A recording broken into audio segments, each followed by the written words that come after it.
चलिए आज देखेंगे अकबर देखेंगे, हम हुमायूं देख लिए, हुमायूं के पास शेरशाह सूरी देख लिए हैं, फिर से हुमायूं देखे थे और हुमायूं बना था तो अगला उत्तराधिकारी के नाम का अकबर बना है। अब देखिए आप जानते हैं मुगल वंश की नींव कैसे रखाया है। लोधी वंश के अंतिम शासक हुआ करते थे इब्राहिम लोधी हुआ करते थे, और इब्राहिम लोधी के समय में किसका आक्रमण होता है? बाबर का होता है। और बाबर इब्राहिम लोधी को हरा करके दिल्ली के सल्तनत पर कौन सा वंश स्थापित कर देता है? तो मुगल वंश की स्थापना कर देता है। और बाबर के बाद जो उत्तराधिकारी आए थे क्या आए थे? हुमायूं हुए थे। और हुमायूं के बाद जो आए हैं ना वो आए थे के शेरशाह सूरी ने हुमायूं को परास्त करके कुछ दिन के लिए दिल्ली में क्या करते हैं? दूसरा अपना वंश की स्थापना करते हैं। फिर से जब शेरशाह सूरी जब मृत्यु हो जाता है, उनका उत्तराधिकारी जब कमजोर हो जाते हैं तो दूसरी बार क्या करता है? हुमायूं आता है और दिल्ली पर फिर से कब्जा कर लेता है। कहा जाता है जब दूसरी बार हुमायूं कब्जा करता है तो कुछ ही दिन दिल्ली पर शासन कर पाता है और अचानक उसकी सीढ़ी पर गिरने के कारण मृत्यु हो जाता है। और उसके बाद जो अगला शासक जो होते हैं उत्तराधिकारी के होते हैं अकबर। अब देखिए अकबर के बारे में देखना है। आप जानते हैं अकबर का जन्म जो हुआ था 1542 हुआ है। ठीक है, कब हुआ है?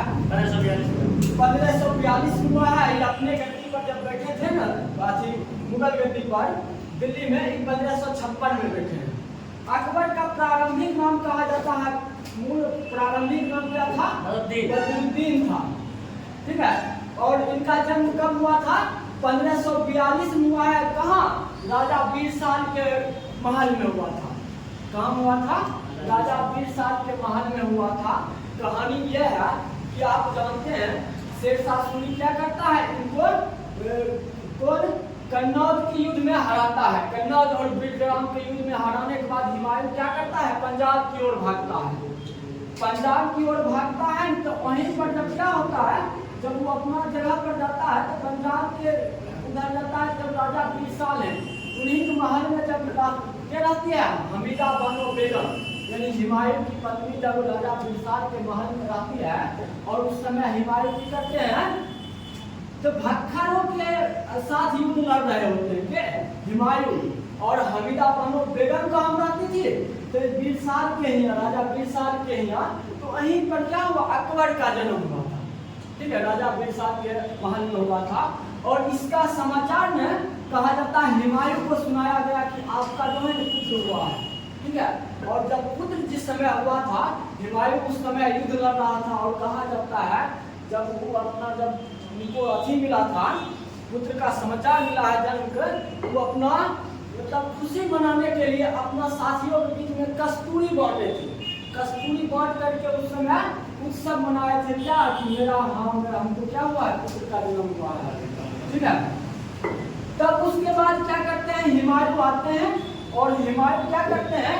तो अब काबुल की तरफ जा रहे होते हैं। क्या कि जब यहाँ से शेरशाह सूरी इनको हरा दिया तो काबुल की तरफ लौट रहे होते हैं तो काबुल की तरफ ही जाने की सोचते हैं। ठीक है, हमीदा बानो बेगम और हुमायूं और अकबर। लेकिन काबुल में कामरान का शासन हुआ करता था। ठीक है, और कामरान हुमायूं का क्या था? पक्षधर में नहीं था। तो सोचा कि काबुल नहीं जाएंगे, हम कंधार की ओर चलते हैं। तो कंधार की ओर रवाना हुआ। लेकिन कंधार में किसका शासन था? अस्करी था। और अस्करी भी कामरान का क्या भाई था, लेकिन उसके अधीन काम करता था। ठीक है, तो ये अथी करके अस्करी को कहवा करके हुमायूं की पीछा करवाता है तो कामरान। तो क्या होता है इसी बीच में हुमायूं और हमीदा बानो बेगम अकबर को कहन अकबर क्या तो अकबर को बचपन में संरक्षण में छोड़ देते हैं अनगा और जीजी अनगा के साथ। और टाइम जो भी हो महान अनगा और जीजी अनगा के संरक्षण में उसको छोड़ करके कहाँ चल जाते हैं? ईरान के शाह के दरबार में चल जाते हैं। और उधर अस्करी जो होता है, उधर अस्करी जो होता है, ठीक है, अस्करी होता है कि बच्चा की धाया मां से क्या कर लेता है? छीन लेता है। क्या करता है? छीन लेता है और अपना संरक्षण में अस्करी ले लेता है, ठीक है, कंधार में इसको रख लेता है, किसको, अकबर को। फिर हुमायूं को सूचना मिला है कि अकबर अब किसके पास चल गया है, तो अस्करी के पास चल गया है। तो हुमायूं वहां से आया, अस्करी पर आक्रमण किया और कहा जाता है तो अस्करी को हरा करके अकबर को हुमायूं अपने कब्जे में ले लेता है। अकबर का नाम वहीं पर रखता है, फजलुद्दीन मोहम्मद अकबर नामकरण करता है। और कहा जाता है ये अकबर का जो है ना, अकबर की करता है, अकबर का जब क्या होता है, हुमायूं को जब स्वास्थ्य गड़बड़ हो जाता है, फिर से अस्करी क्या करता है, अकबर को अपने संरक्षण में ले लेता है, छीन लेता है। फिर अब क्या होता है कि दूसरा बार हुमायूं जब अकबर को पौने चाह रहा था, तो क्या करता है अस्करी, जब ये गया था कंधार को किला तोड़ने के लिए के हुमायूं, तो अस्करी क्या करता है, उन किला के बाहर में अकबर को लटका देता है। और जो हुमायूं बमबारी कर रहा है किला को तोड़ने के लिए, तो बारी कर रहा है, तो वही कहा जाता है अकबर को बाहरी दीवार में लटका दिया गया था। लेकिन उस हुमायूं के बमबारी में क्या होता है, अकबर क्या जाता है, बच जाता है। और फाइनली क्या होता है, हुमायूं जीत जाता है और अकबर क्या अपने संरक्षण में ले लेता है, ठीक है। जब संरक्षण में ले लेता है तब उसका जो है ना, तब इसका उम्र 4.5 वर्ष हो जाता है। तब कहा जाता है शिक्षा दीक्षा का समय आ चुका होता है। 5 साल में जब कोई बच्चा पढ़ना स्टार्ट कर देता है, उनका प्रथम गुरु है शिक्षक, प्रथम गुरु अकबर के कहे हुए हैं मुल्ला इब्राहिम हुए हैं, ठीक है। और दूसरा गुरु हुए हैं, वो है मुल्ला बायजीद हुए हैं, ठीक है। प्रथम गुरु के हुए हैं मुल्ला इब्राहिम हुए हैं। लेकिन बचपन से ही अकबर को पढ़ाई लिखाई में मन नहीं लगता है, ठीक है। इसको पढ़ाई लिखाई में मन नहीं लगता है, तो पढ़ता नहीं है, जिसके कारण क्या होता है, हुमायूं बड़ा चिंतित हो जाता है कि बच्चा जो है अकबर पढ़ नहीं रहा है, और इसको पढ़ाई से बेसी सैन्य अभियान मतलब इस सब में उसको अकबर को मन लगने लगा था। लेकिन हुमायूं को बाद में बैरम खां समझाए थे, ठीक है, कि पढ़ेगा नहीं, लेकिन आप अपना साथ सैनिक अभियान में इसको बचपने से रख लीजिए, जो जो काम करे उसको उसी काम में लगवा दीजिए। यही बात हुआ है जब ये 9 वर्ष की अवस्था में था, तो कहा जाता है प्रथम बार इसको सूबेदार नियुक्त किया गया था, ठीक है। जब अकबर 9 वर्ष की अवस्था में था, तो प्रथम बार क्या हुआ था, इसको सूबेदारी दिया गया था। और जिस समय हुमायूं दोबारा से भारत की ओर आक्रमण करने आ रहा था, उस समय का सरहिंद पर आक्रमण होता है, और कहा जाता है सरहिंद के आक्रमण हुमायूं जो करता है, इसका जीत का श्रेय अकबर को जाता है, ठीक है। जो सरहिंद के 1555 में युद्ध होता है, उसका श्रेय किसको दिया जाता है, अकबर को दिया जाता है। इसके कारण हुमायूं क्या करता है, इसको जो है अकबर का पंजाब को सूबेदार नियुक्त कर देता है, और बैरम खां का होकर संरक्षक नियुक्त कर देता है, ठीक है। तो सरहिंद के बाद पंजाब को सूबेदार किसको नियुक्त करता है, अकबर को नियुक्त करता है, और संरक्षक किसको नियुक्त कर देता है, तो बैरम खां को नियुक्त कर दिया जाता है। और कहा जाता है कि जब ये आगे बढ़ा था, सरहिंद से हुमायूं आगे बढ़ा था, मच्छीमारा की युद्ध में परास्त करते हुए ये दिल्ली पर के बैठता है, हुमायूं बैठ जाता है। और हुमायूं कुछ दिन बैठता है कि दीप पन्हा के सीढ़ी पर गिरने के कारण क्या हो जाता है, उसका मृत्यु हो जाता है। अपन उत्तराधिकारी में कट नियुक्त करता है, तो अकबर की नियुक्ति कर देता है। अकबर उस समय कहाँ हुआ करते थे, तो हुआ करते थे पंजाब में, यानी पंजाब में हुआ करते थे गुरदासपुर में। और वहीं पर कहा जाता है बैरम खां के संरक्षण में ये अपने आप को बादशाह नियुक्त किए थे। कहाँ, गुरदासपुर के कालानौर में किए थे। और दिल्ली में अभी किनका अति है, दिल्ली में हुमायूं का मृत्यु हो गया है। अपने अकबर कहाँ है, गुरदासपुर में है। और इधर आप जानते हैं कि दिल्ली का स्थिति बड़ा कमजोर रह चुका है, क्योंकि हुमायूं से पहले इस पर अफगानों का शासन हुआ करता था।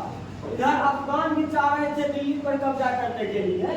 तो कंडीशन क्या हुआ, जब हुमायूं का मृत्यु हुआ है, तो जब आदिल शाह सूरी का सेनापति हुआ करते थे हेमू, उनका मूल नाम था हेमचंद नाम था, उसको हेमू कहा जाता है। वो भी इधर दिल्ली को हथियाने पर लगल थे। कंडीशन ये हुआ कि हुमायूं जब मरे थे, तो कि इनका जो है कहा जाता है 17 दिन इनकी सूचना को गुप्त रखा गया है। ठीक है, 17 दिन इनकी सूचना को गुप्त रखा गया है। और हुमायूं के स्थान पर एवं हुमायूं का हमशक्ल हुआ करते थे मुल्ला बेगसी। ठीक है, क्या हुआ करते थे? मुल्ला बेगसी हुआ करते थे। मुल्ला बेगसी कौन सी थे? हुमायूं का हमशक्ल थे बेगसी। ठीक, जब हुमायूं मृत्यु हुआ था, जब तक अकबर दिल्ली नहीं चलावे तब तक इनको क्या कर दिया गया? तो राजा का पोशाक बना करके सब जनता से मिलाया करते थे मुल्ला बेगसी को। अब क्या हुआ? लेकिन इसकी सूचना हेमू को पड़ जाता है और हेमू उत्तर प्रदेश में उस समय रहता है, तो हेमू भी दिल्ली की तरफ क्या होता है? निकल जाता है। जब दिल्ली के लिए हेमू निकलता है तो हेमू सबसे पहले कहाँ जाता है? जाता है कहाँ? आगरा। और आगरा में जब मुगल सूबेदार हुआ करते थे इस्कंदर हुआ करते थे। इस्कंदर हुआ करते थे कहाँ? आगरा में। और कहा जाता है जो इस्कंदर है ना, तो इस्कंदर हेमू को आते ही वो भाग गए थे। ठीक है, कहाँ? तो पंजाब की तरफ। और तकर बाद आगरा से ही निकलते हैं कहाँ? हेमू दिल्ली निकलते हैं। और दिल्ली पर उस समय क्या लगता है? मेन आदमी तरगी बेग रहता है। क्या रहता है? तरगी बेग। और कहा जाता है हेमू तरगी बेग को हराते हुए क्या करते हैं? दिल्ली पर कब्जा कर लेते हैं। और पहला व्यक्ति है बिडावर काल में जो दिल्ली पर राजा बना है ये हेमू। और हेमू जब राजा बने थे तो कौन सी उपाधि धारण किए थे? विक्रमादित्य का उपाधि धारण किए। कौन सी किए हैं? विक्रमादित्य के। और कहा जाता है सबसे अंतिमा व्यक्ति है जो विक्रमादित्य का उपाधि धारण किए विधिवत के बाद 14वां व्यक्ति। अब देखिए जब दिल्ली पर हेमू का हो गया, हेमू अब क्या हुआ? दिल्ली का राजा बन गया। और इधर क्या था? अकबर गुरदासपुर में हुआ करता था, पंजाब में। तो पंजाब में जब सुना कि दिल्ली पर आकर दिल्ली पर अब हेमचंद बैठ गया, तो हेमू बैठ गया, तो अब क्या हुआ कि जितने भी अकबर समर्थक उस समय आमिर थे, अकबर को बड़ा निराशाजनक जवाब दिए कि आप जो है अकबर कहाँ लौट जाइए? काबुल लौट जाइए। ठीक है, लेकिन अकबर बड़ा परेशान हो गया था, वो बड़ा निराशा होकर के। लेकिन उनका जो संरक्षक हुआ करता था बैरम खान, वो बड़ा हौसलेदार व्यक्ति था। वो बोला कि बिना संघर्ष किए तो हम जा नहीं सकते हैं, क्या आज एक बार संघर्ष जरूर करेंगे सत्ता के लिए। तो वो भी अब क्या हुआ? गुरदासपुर से दिल्ली के तरफ क्या करता है? निकल गया। इधर हेमू को भी सूचना मिल जाता है कि बैरम खान यानी अकबर आ रहा है दिल्ली पर आक्रमण करने के लिए। और हेमचंद भी दिल्ली से किधर? गुरदासपुर की ओर निकल जाता है। और कहा जाता है दोनों सेनाओं का मुलाकात होता है पानीपत के मैदान में। पानीपत हरियाणा पड़ता है, तो पानीपत के मैदान में दोनों सेना का क्या होता है?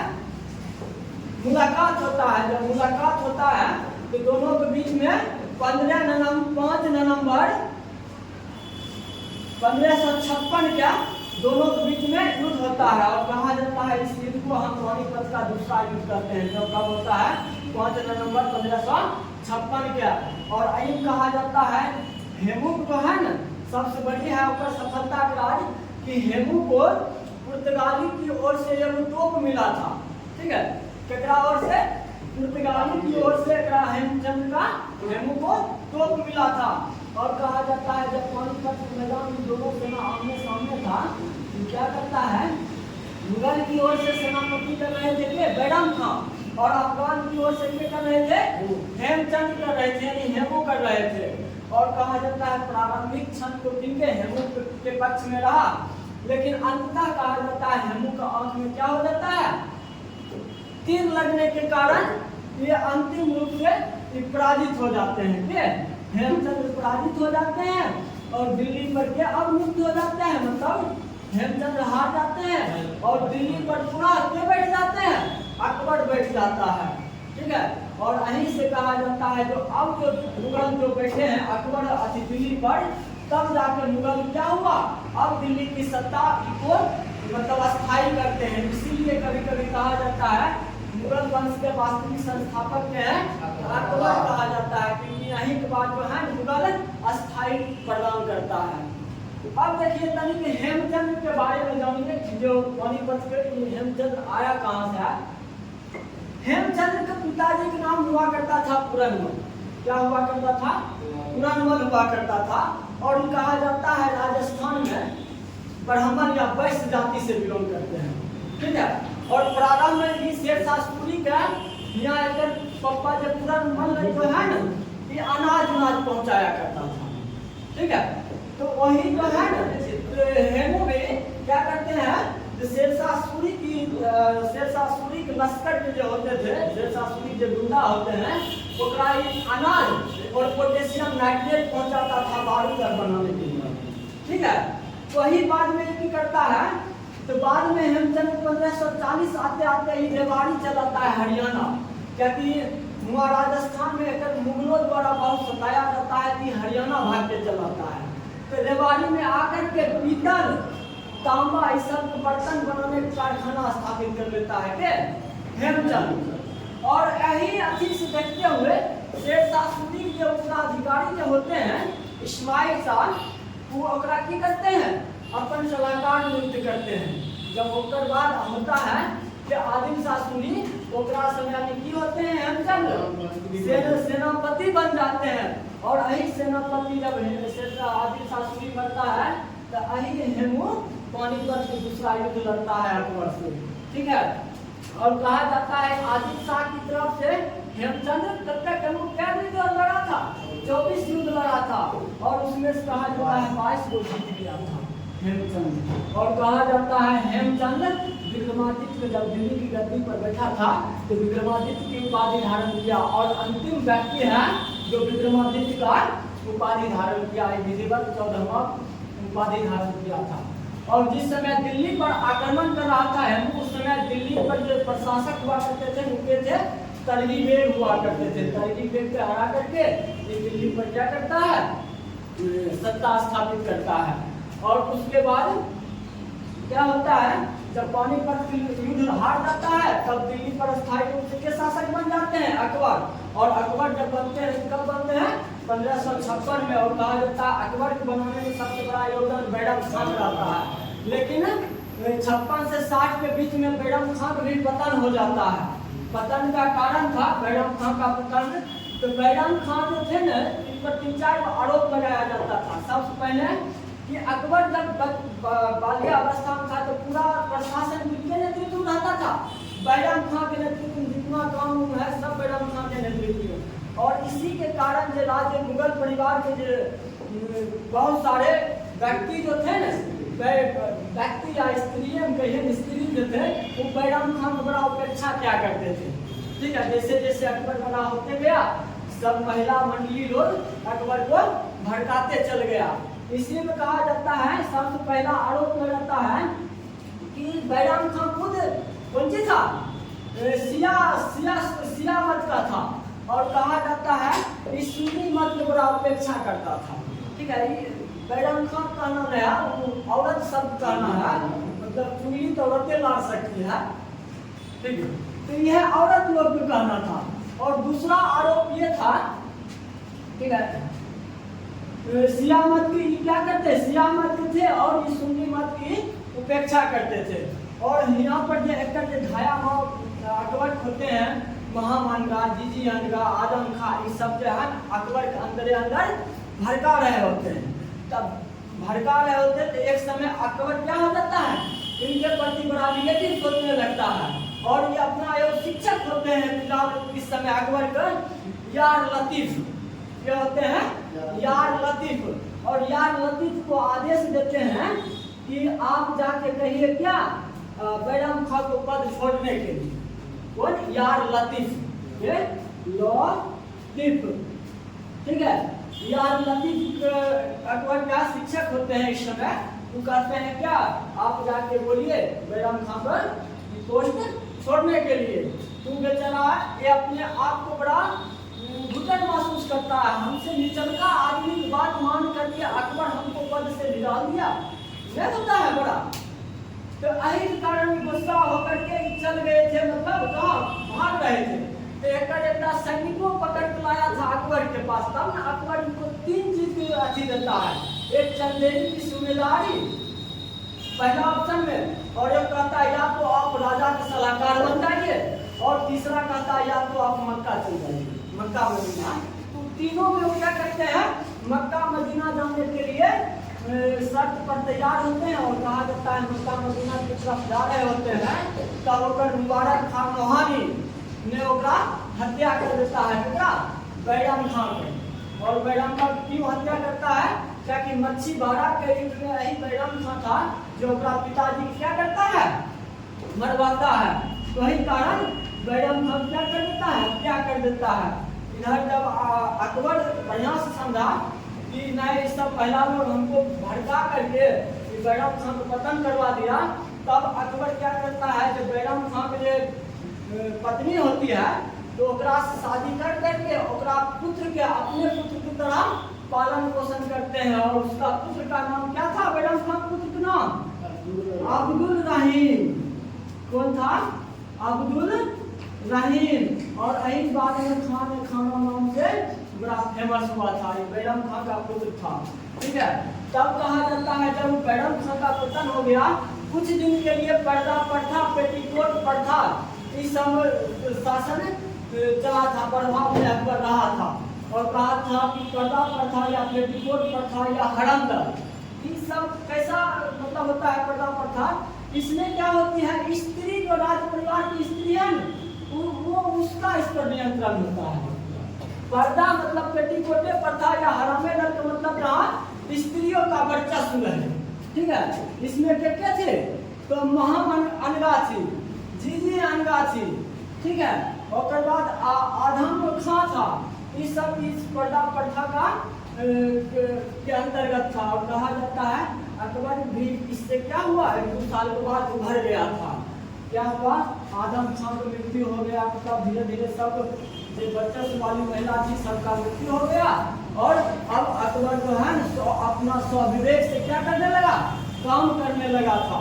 और यही कहा जाता है कि जब पर्दा प्रथा में चल रहा था उसी समय क्या काम करते हैं, 1562 में दास प्रथा की करते हैं, अंत करते हैं। 1563 में क्या करते हैं, यात्री टैक्स से मुक्त करते हैं। और 1564 में क्या करते हैं, जजिया कर समाप्त करते हैं। ठीक है, जजिया कर समाप्त करते हैं। जब अपने आप के जब होश संभाले अकबर, तब जाके अकबर की करते हैं, दिल्ली की व्यवस्था को सुदृढ़ करते हैं और दिल्ली का पुनर्विस्तार करके अपना क्षेत्र को आगे बढ़ाते हैं। अगला क्लास देखेंगे अकबर की साम्राज्य विस्तार।